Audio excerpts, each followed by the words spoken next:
I want to invite your attention to Daniel chapter 3. Daniel chapter 3, the Old Testament. We're looking in a series called Solid Faith for Shaky Times. And just in the music time alone, you've got enough theology to know where your foundation is in life. And as we look at Daniel chapter 3, this is a very familiar story. And it's not, I appreciate the song Daniel and the Lion's Den, and that'll be coming up here for too long. But we're going to look at a familiar story about Shadrach, Meshach, and Abednego, the three Hebrew children, known as the three Hebrew children. We know them as such.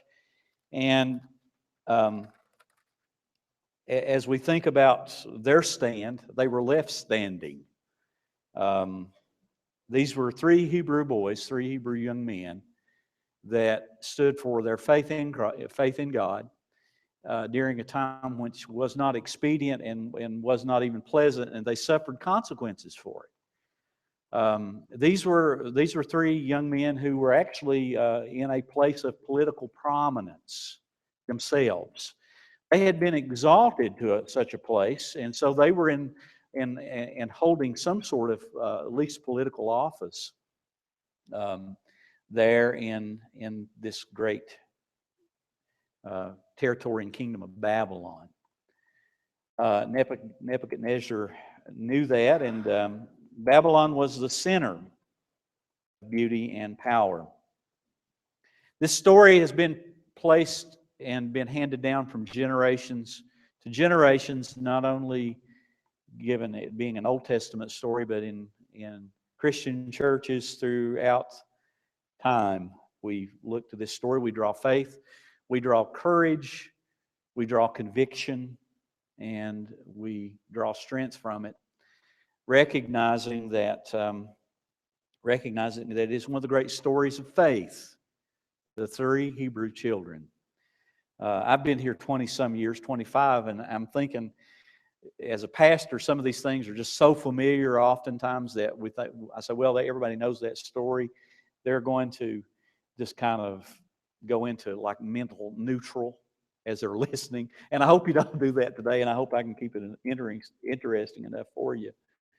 But I want you to see that these were three Hebrew children that were in a place of political prominence themselves, and they were standing based on their conscience and religious conviction.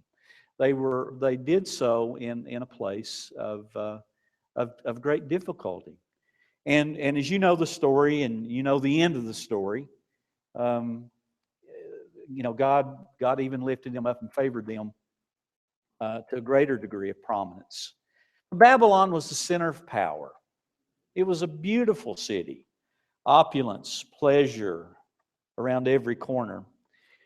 It didn't take a visitor very long in Babylon to recognize that King Nebuchadnezzar, I'm going to call him short just King Neb.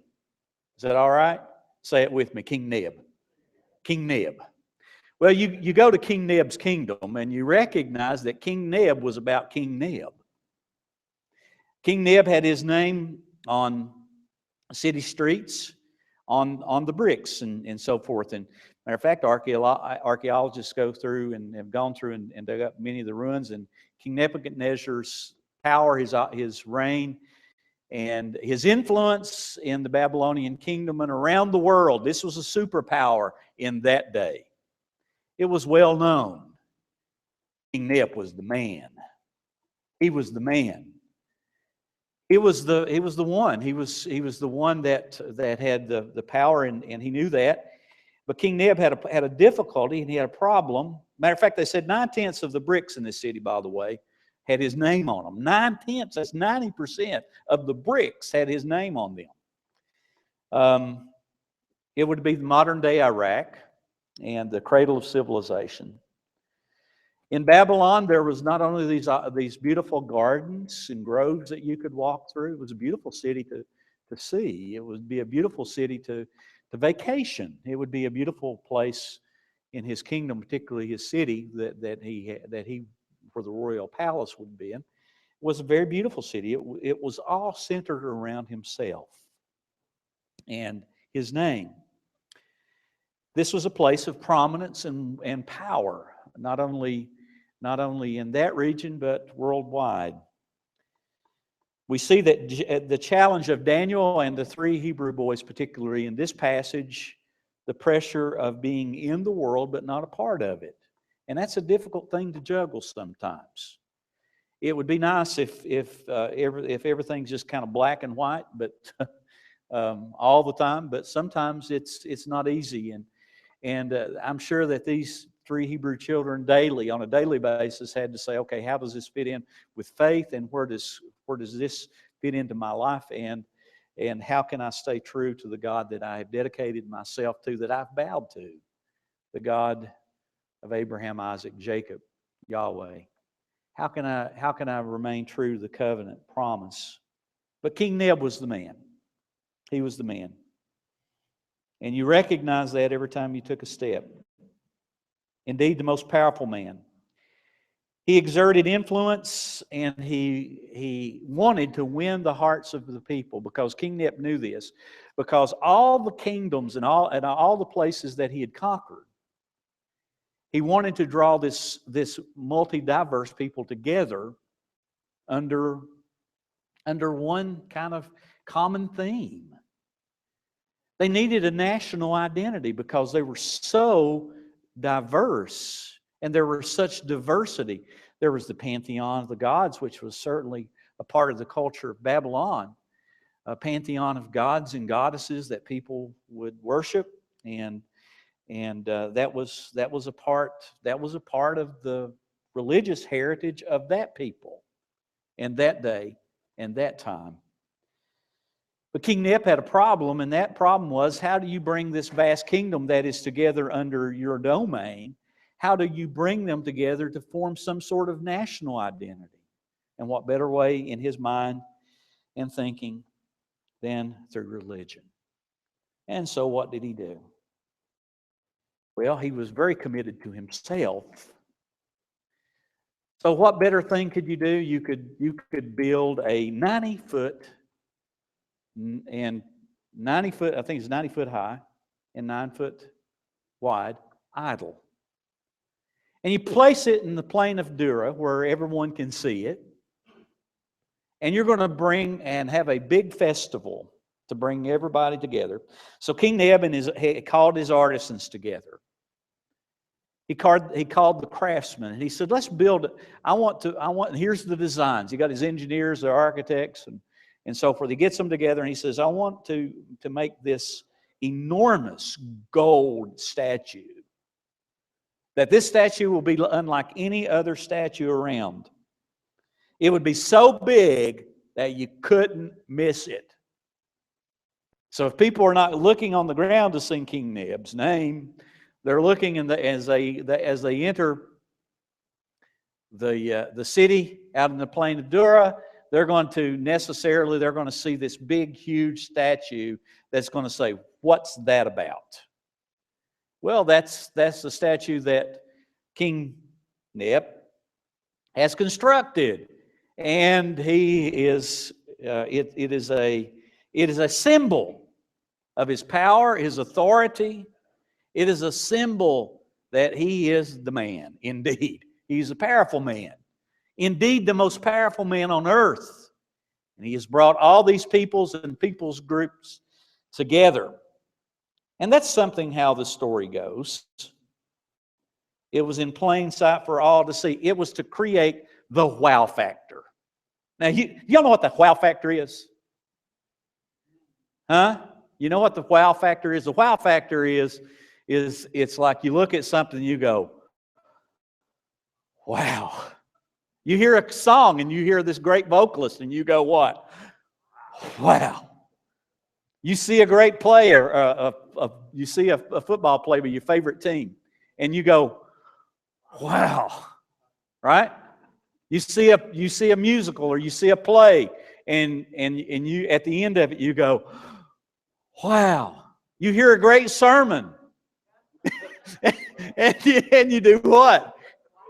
Wow. Yeah. So it's the wow factor. And the wow factor is, it is that you can't create it. The wow factor is created in a moment, in a time that you are captured mind, emotion, and will, and you just stand in reverence and in awe. Matter of fact, I just give you the definition of Christian worship. And God, Christ, is the central focus and the wow factor of our worship. Now, these three Hebrew boys understood that the wow factor belonged only to whom? To God. The wow factor belonged to God. And so King Neb, he said, he got his artisans together. He said, and he got all of his planners together. He said, we got to make this the biggest day ever. We have got to make this the big day. And so what did he do? He called his musicians. He got the great horn section together, right? And they had their pre-music and perhaps and then he got his horn section together, Donnie and David, and he got all the musicians. And again, because he wanted this thing to be a big day, he wanted to create again the what? The wow factor. It was the display of King Neb's day. It was his day. I mean, think about it. 90-foot statue, 9 feet wide, plain of Dura, all the people that represented from every kingdom and tribe and everything that represent his vast influence in this beautiful city that people would enjoy being at and coming to. He's bringing it all together in one dynamic day with music and with dance, no doubt, and with all the other things that Babylon would be known for. And so we find three Hebrew young men. And verse 12 says this, but there were some Jews. Namely three, Shadrach, Meshach, and Abednego, whom have been put in charge of the province of Babylon, and they pay no attention to you, your majesty. They refuse to serve your gods and do not worship the gold statue you have set up. Now here's the deal. When the band would strike the note, this vast amount of people would do what? They would bow down and they would pay reverence and homage to the gold statue that King Neb had created. And I'm sure if he had had a way to do it, he'd probably figured out how he could have got that thing looking as close to himself as he could have.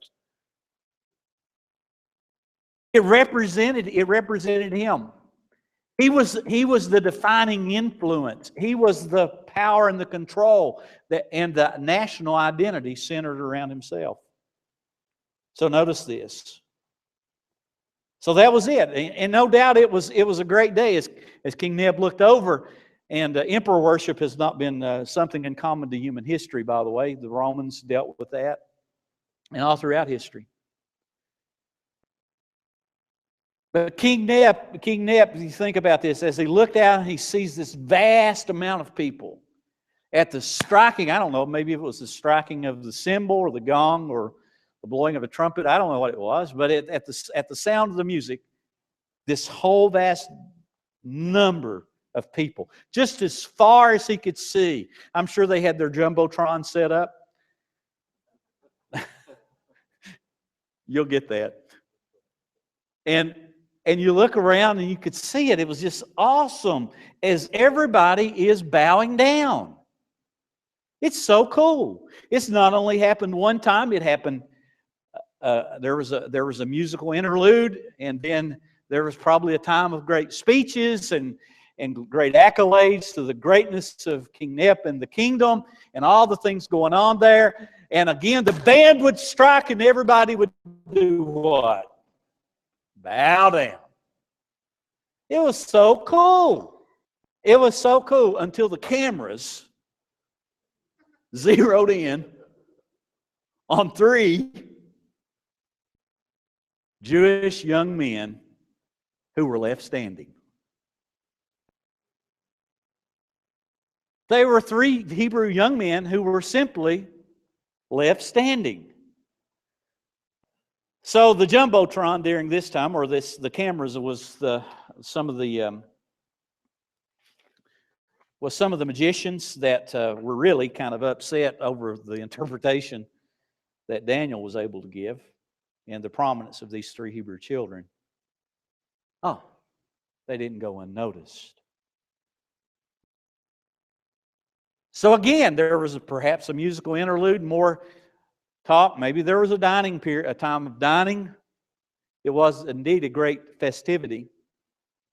Music plays, everybody bows down, and again, here's these 3 guys standing, Shadrach, Meshach, and Abednego. And this time, the magicians got, the astrologers and magicians and so forth, got a hearing with King. They said, don't you know that there are 3 guys who are not bowing down to this gold idol that you have created? The idol, they're not bowing down. And they're doing this. They're paying no attention to you, Your Majesty. They're refusing to serve your gods for whatever reason. And so the king says, well, who is it? Well, it's Shadrach, Meshach, and Abednego. And he flies into a royal rage. This guy was very impulsive and very emotionally driven and very ego-driven, no doubt. He surmises, he brings them to himself. He had them bring Shadrach, Meshach, and Abednego to them. He says, I'm going to be kind to you and give you one more chance. I mean, you are leaders here in Babylon, and you're refusing to bow down to the king that has been so gracious and so kind to you. Why are you in defiance of me, of anybody who's given you this great position, this great power, has done all these things for you? I'll give you one more chance. And so the master conductor hit the note. Bing! Everybody bows down. Music's playing, bow down. Guess who's left standing? Shadrach, Meshach, and Abednego. Have you ever felt like you've been left standing? The only one? The only one? You see, the idols that you bow down to becomes the God that you serve. And the God that you serve will be the God that you will stand up for. And the 3 Hebrew children understood that. The idols that you bow down to become the God that you serve, and the God that you serve becomes the God that you will stand up for. Now, we know today that our idols are way too sophisticated than 90-foot statues. Aren't they? Sure they are. What is an idol anyhow? It's just something that has been made by man, perhaps. Our idols today are way more sophisticated and they're way more subtle. Personal image, money. The world drives us to success or to social acceptance. Fame.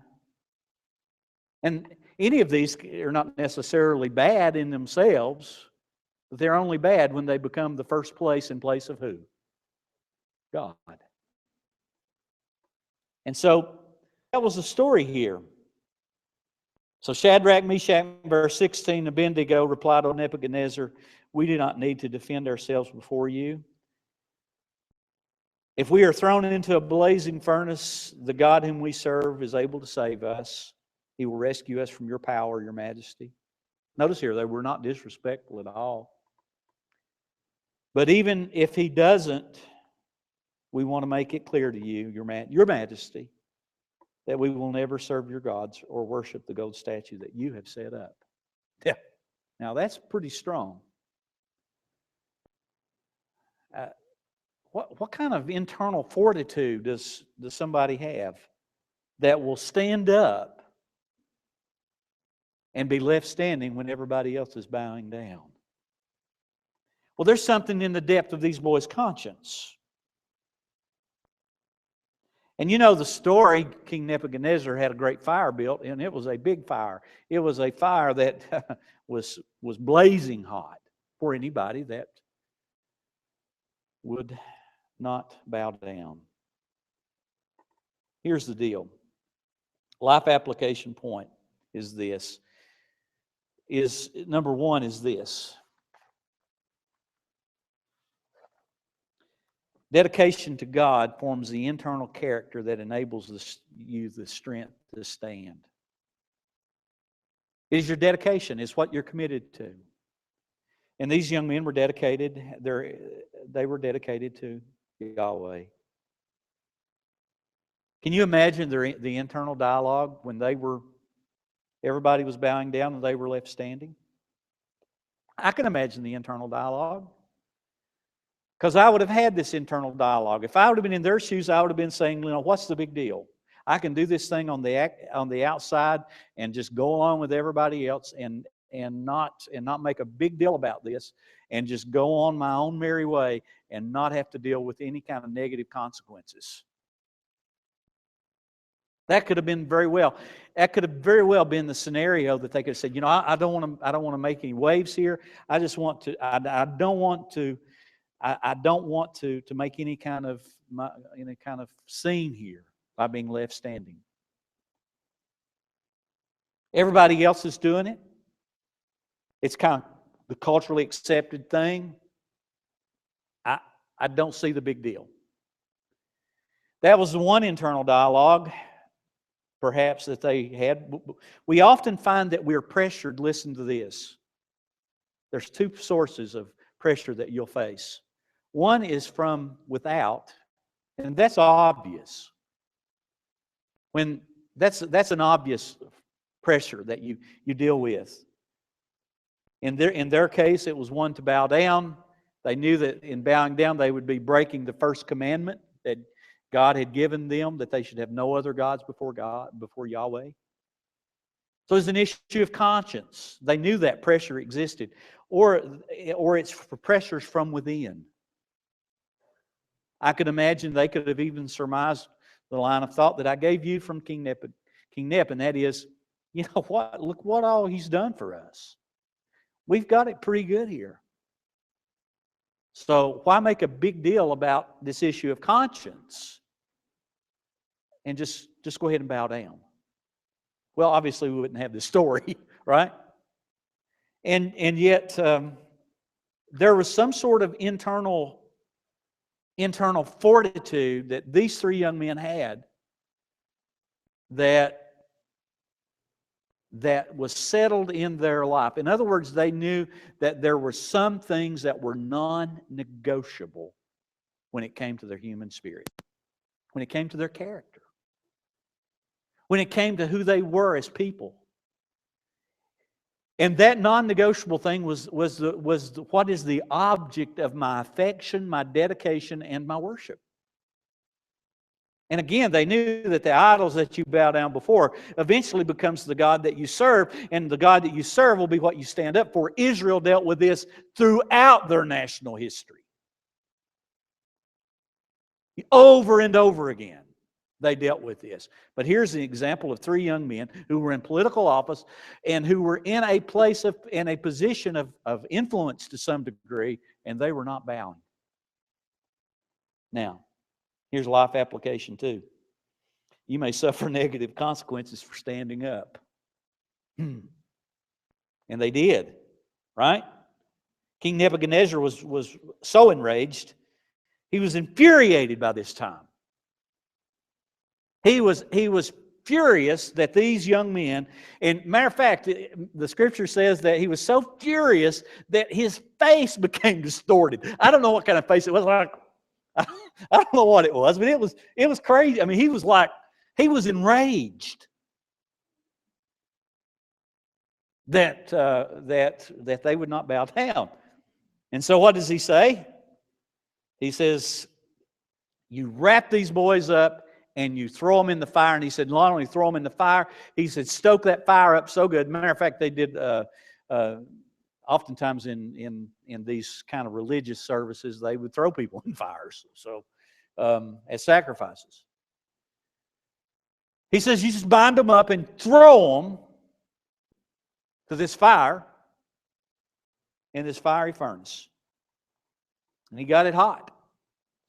7 times hotter, meaning it was hot. It was really hot. It was so hot that it would be immediately annihilated and incinerated.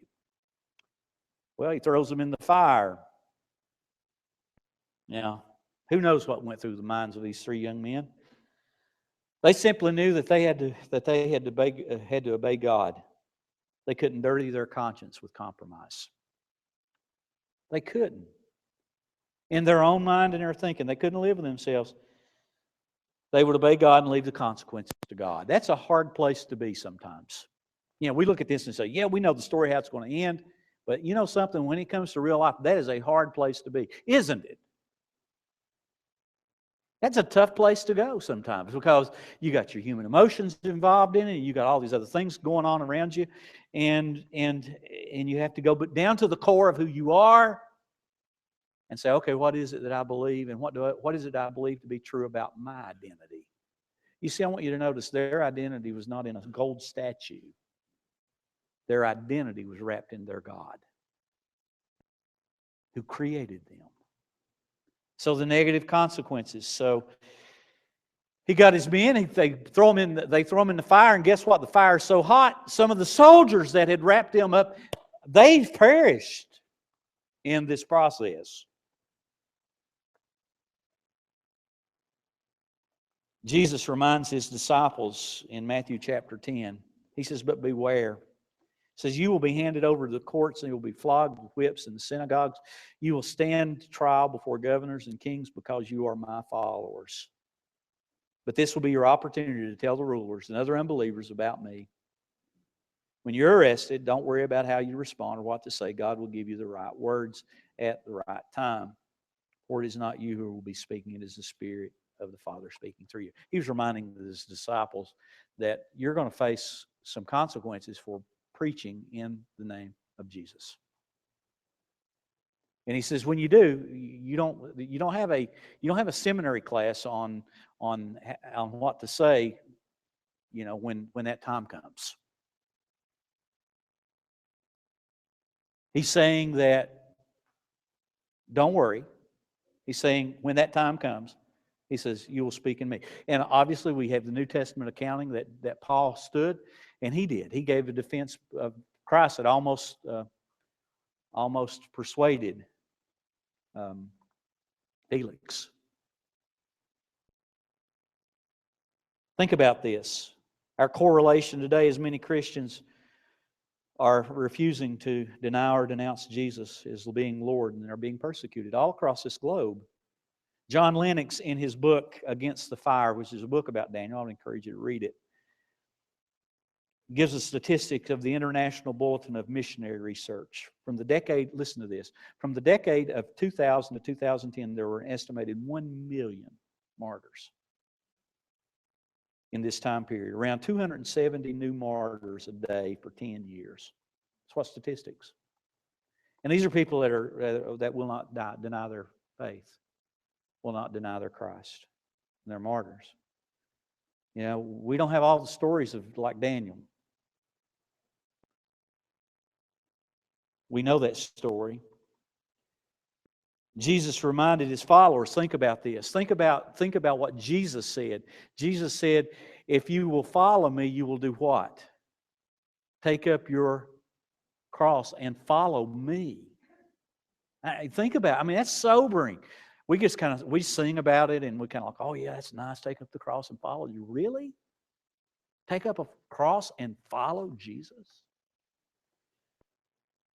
Well, those followers who followed him to such place, Jesus reminds that he walks along with them. Here's life application point 3. Be encouraged that when you're left standing, you have God's promise to never stand alone. You have that. Suddenly, in verse 24, suddenly Nebuchadnezzar jumped to in amazement and exclaimed to his advisors, "Didn't we see 3 men tied up and thrown in the furnace?" "Yes, your majesty, we certainly did." They replied. "Look," Nebuchadnezzar shouted, "I see 4 men unbound, walking around and unharmed, and the 4th looks like a god." Then Nebuchadnezzar came close as he could to the door of the flaming furnace and shouted, "Shadrach, Meshach, and Abednego, servants of the Most High God, come out!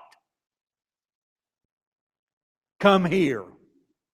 And they walked out. So Shadrach, Meshach, and Abednego stepped out of the fire, and then the high priest's officials, governors, advisors crowded around them. They saw the fire had not touched them, not a hair on their head had been singed, and their clothing was not scorched. They didn't even smell like smoke. I like that. Isaiah the prophet said, "When you go through deep waters, I will be with you. When you go through rivers of difficulty, you will not drown. When you walk through the fire of oppression, you will not be burned up. The flames will not consume you." There was a 4th man in the fire. Now that's a song to sing about. I think there is a song, the 4th man in the fire. By the way, theologians suggest that this 4th man would be what's called a Christophany or a theophany. It would have been a pre-incarnate appearance of Jesus. He was there in the fire with the Hebrew boys. You see, here's the big idea of the message, and I'm closing with this. What we bow down to will eventually be what we stand up for. Do you know that? See, the question is, what are we bowing to? Where do you find your heart tempted or drawn away to? Juggling this life is difficult. The world puts pressure on in so many ways in order to gain personal acceptance. What is sacred to you? What is it that is sacred to you? Is what you're bowing down to worth living for? What will you be left standing to when everyone is bowing to the idols of gold? That will perish. Jesus said it this way, what shall it profit a man if he gains the whole world and does what? Loses himself, his soul, in the process. Oh, by the way, I'm going to end with this. I'm going to end with the scripture. God has a way of promoting you. Matter of fact, there was something that was so compelling that King Neb recognized that the Hebrews' God was the Most High God.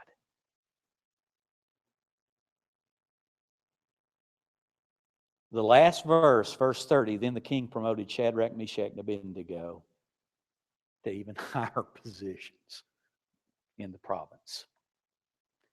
God has a way of promoting. But notice it's inside out. It's inside out. Let's pray together, and we're going to sing together. Higher ground. Daniel, you get that.